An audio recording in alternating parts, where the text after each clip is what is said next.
بسم الله والحمد لله والصلاة والسلام على رسول الله وعلى آله وصحبه ومن والاه. اللهم اخرجنا من ظلمات الوهم وأكرمنا بنور الفهم وافتح علينا بمعرفة العلم وسهل أخلاقنا بالحلم واجعلنا ممن يستمعون القول فيتبعون أحسنه. أما بعد فالسلام عليكم ورحمة الله وبركاته.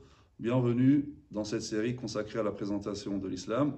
Et nous avons commencé par une introduction pour savoir en quoi, à la base, en quoi la religion est-elle nécessaire pour l'être humain? En quoi l'être humain aurait-il besoin de religion? On pourrait se poser la question, pourquoi Dieu nous a demandé de l'adorer par la religion, par cette religion qui est notamment ici l'islam, et pourquoi il nous impose de se conformer à cette religion au niveau de la croyance, au niveau du culte, au niveau du comportement. En quoi la religion est nécessaire? Pourquoi Dieu ne laisserait-il pas ces créatures totalement libres, vivant leur vie comme bon leur semble, l'organisant de la manière dont il le souhaite? Alors, la réponse, c'est que Dieu, lorsqu'il a créé l'univers, il a placé l'être humain à la tête de toutes les créatures, à la tête de toutes les créatures dans l'univers. Il lui a assujetti toutes les créatures. En fait, toutes les créatures ont été créées pour l'être humain. Toutes les créatures ont été créées pour le servir. Et il lui a confié cette mission donc de gérance, si on veut dire, de l'univers, de le peupler, d'exploiter cet univers. Donc, c'est pour cela que Dieu, il a confié à l'être humain la charge de ce qu'on appelle el-khilafa, donc le vicariat ou la lieutenance ou la gérance. وَإِذْ قَالَ رَبُّكَ لِلْمَلَائِكَةِ إِنِّي جَاعِلٌ فِي الْأَرْضِ خَلِيفَةً. Dieu dit, lorsque ton Seigneur confie aux anges, je vais établir sur terre un vicaire, khalifa. Et c'est pour cette raison donc que cet être humain est concerné par ce qu'on appelle l'isti'mar, l'exploitation de l'univers évoqué dans le verset. De la terre, il vous a créé et il vous l'a fait peupler, exploiter. Donc, Dieu a placé l'être humain à la tête de ces créatures et lui a donné cette mission d'exploiter, de peupler, et toutes les créatures ont été créées pour le servir.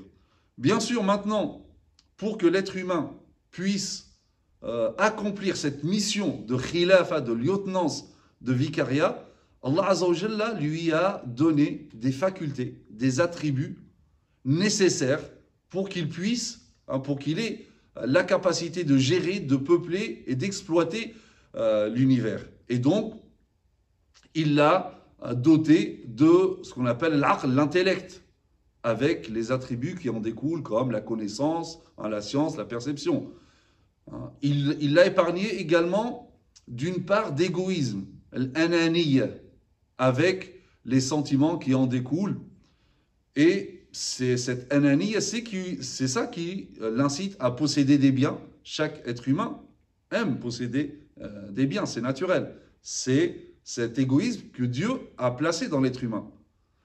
Et c'est cet égoïsme, ananiya, qui le pousse à défendre sa dignité et à revendiquer ses droits. Dieu a doté également l'être humain d'une force et des qualités requises pour gérer l'univers, et bien sûr découle de cette force ce penchant vers la domination, vers le pouvoir, le prestige.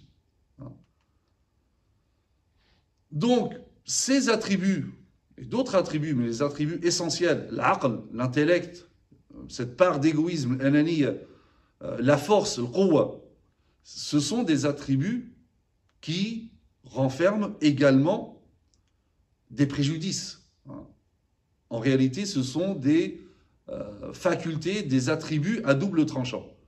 Chaque attribut utilisé du bon côté assurera l'ordre dans l'univers et procurera le bonheur à l'être humain. En revanche, utilisé du mauvais côté, il n'apportera que le mal et le désordre, et ne provoquera que le malheur de l'être humain. C'est pourquoi Dieu, lorsqu'il a donné ses armes à l'être humain, en fait, il lui a confié à titre de dépôt, amana. Qui dit un dépôt, c'est-à-dire que tu vas rendre compte de ce dépôt. Donc, il lui a confié ses facultés, ses attributs en tant que amana, et donc il rendra des comptes par rapport à ce dépôt. Et donc, on peut l'appeler responsabilité. D'ailleurs, Dieu fait illusion de ceci dans le Coran. Il dit Inna aradna al-amanata ala samawati wal ardi wal jibal fa abayna an yahmilnaha wa ashfaqna minha wa hamalaha al-insan innahu kana zaluman jahula. Nous avions proposé aux cieux et à la terre. Donc bien sûr, ce verset-là, il est à prendre au sens figuré. C'est une métaphore. Et Dieu dit donc, nous avions proposé aux cieux, à la terre et aux montagnes, la responsabilité. L'amana. Ici, les exégètes disent, l'amana, ici, c'est de porter les charges de ses attributs, de ses facultés. Ils ont refusé de la porter et en ont eu peur, alors que l'homme s'en est chargé. Donc, en réalité, ces facultés-là, donc comme j'ai dit, sont à double tranchant. Lorsque ces attributs, donc on a dit l'aql, l'intellect, la puissance, l'égoïsme, lorsque ces attributs se trouvent chez l'homme, donc ils prennent possession de lui au point de lui faire oublier sa réalité. Et il se prend vraiment après pour le maître de l'univers et il finit même par oublier que finalement c'est lui-même une créature d'un créateur sublime, suprême. Et donc, il va exercer ses attributs pour dominer les autres, pour se lancer dans une lutte incroyable, impitoyable, sanguinaire, pour le pouvoir, pour les richesses, pour la suprématie. Et malheureusement, l'exemple du passé et du présent ne manque pas. Donc, ces attributs, ces facultés se transforment en des facteurs de désordre et de malheur dans la vie de l'être humain, alors qu'en réalité, l'être humain a été doté de cela, de ces facultés, de ces facteurs, ou bien de ces qualités, pour apporter le bonheur et pour l'élever et organiser l'être humain. Donc, la religion, en réalité, c'est la bride qui peut protéger l'être humain du danger de ses facultés. Donc, la religion, elle va rappeler à l'être humain que finalement, il n'est dans cet univers-là qu'une créature créée par un créateur, son créateur suprême, et que finalement, lui, il n'est rien à côté de Dieu. Et que toutes ses facultés, ce sont un don d'Allah Azza wa Jalla. Et que cette force-là n'est rien à côté de la force de Dieu. Donc autant la mettre à disposition de l'univers et au service de l'univers. Et là, il ne va pas exercer donc sa force pour transgresser, pour dominer, etc. Ainsi que son égoïsme, il va le contrôler. Il va contrôler son intellect, etc. Et du coup, cette science qui découle de cet intellect va devenir une lumière qui va découvrir les secrets de l'univers, mais pour les mettre au profit de l'être humain et de l'environnement, et non pas le contraire, pour utiliser la science pour détruire même son environnement.